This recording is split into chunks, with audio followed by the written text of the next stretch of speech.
O Livro dos Espíritos, da volta do espírito à vida corporal, pergunta 374. Na condição de espírito livre, tem o idiota consciência do seu estado mental? Frequentemente tem. Compreende que as cadeias que lhe obstam ao voo são provas e expiações. Pergunta 375. Qual, na loucura, a situação do espírito? O espírito, quando em liberdade, recebe diretamente suas impressões e diretamente exerce sua ação sobre a matéria. Encarnado, porém, ele se encontra em condições muito diversas e na contingência de só o fazer com o auxílio de órgãos especiais. Altere-se uma parte ou o conjunto de tais órgãos e eis que se lhe interrompem no que destes dependem a ação ou as impressões. Se perde os olhos, fica cego. Se o ouvido, torna-se surdo, etc. Imagina agora que seja o órgão que preside às manifestações da inteligência, o atacado ou modificado parcial ou inteiramente. É fácil te será compreender que só tendo o espírito a seu serviço órgãos incompletos ou alterados, uma perturbação resultará de que ele, por si mesmo, ou no seu fórum íntimo, tem perfeita consciência, mas cujo curso não lhe está, nas mãos de ter. Então, o desorganizado é sempre o corpo e não o espírito? Exatamente, mas convém não perder de vista que assim como o espírito atua sobre a matéria, também esta reage sobre ele, dentro de certos limites, e que pode acontecer impressionar-se o espírito temporariamente com a alteração dos órgãos pelos quais se manifesta e recebe as impressões. Pode mesmo suceder que com a continuação, durante longo tempo a loucura, a repetição dos mesmos atos acabe por exercer sobre o espírito uma influência de que ele não se libertará, senão depois de haver libertado toda a impressão material. Pergunta 376. Por que razão a loucura leva o homem algumas vezes ao suicídio? O espírito sofre pelo constrangimento em que se acha e pela impossibilidade em que se vê de manifestar-se livremente, donde o procurar na morte um meio de quebrar seus grilhões.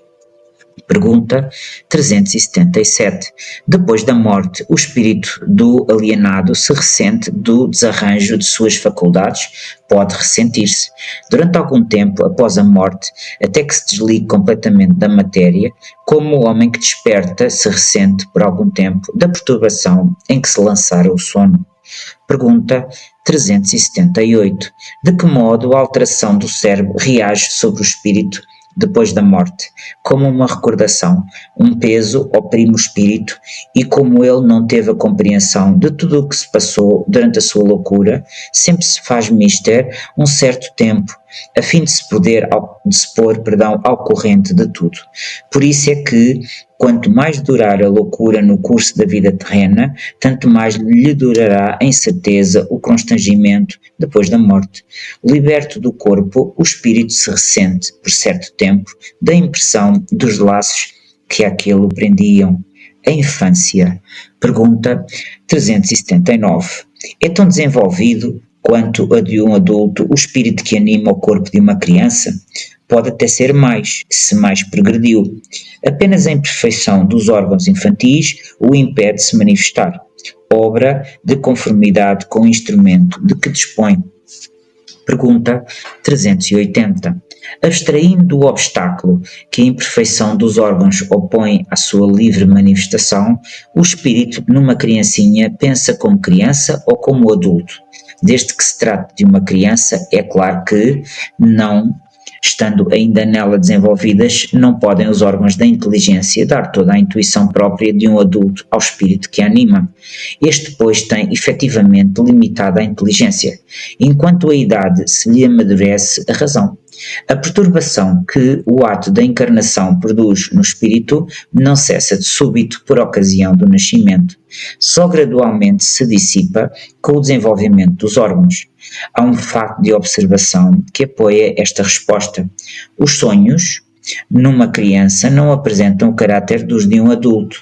Quase sempre pueril é o objeto dos sonhos infantis, o que indica de que natureza são as preocupações do respectivo espírito. Pergunta 381. Por morte da criança, readquire o espírito imediatamente o seu precedente vigor. Assim tem que ser, pois que se vê desembaraçado de seu invólucro corporal. Entretanto, não a readquire a anterior lucidez, senão quando se tenha completamente separado daquele envoltório, isto é, quando mais nenhum laço exista entre ele e o corpo. Pergunta 382. Durante a infância, sofre o espírito encarnado em consequência do constrangimento que a imperfeição dos órgãos lhe impõe? Não. Esse estado corresponde a uma necessidade, está na ordem da natureza e de acordo com as vistas da providência. É um período de repouso do espírito. Pergunta 383. Qual para este a utilidade de passar pelo estado de infância? Encarnando com o objetivo de se aperfeiçoar, o espírito, durante esse período, é mais acessível às impressões que recebe, capazes de lhe auxiliarem o adiantamento para o que devem contribuir os incumbidos de educá-lo. Pergunta 384. Porque é o choro, a primeira manifestação da criança ao nascer, para estimular o interesse da genitora e provocar os cuidados que há de mister? Não é evidente que se suas manifestações fossem todas de alegria, quando ainda não sabe falar, pouco se inquietariam os que o cercam com os cuidados que lhe são indispensáveis? Admirai, pois, em tudo a sabedoria da providência.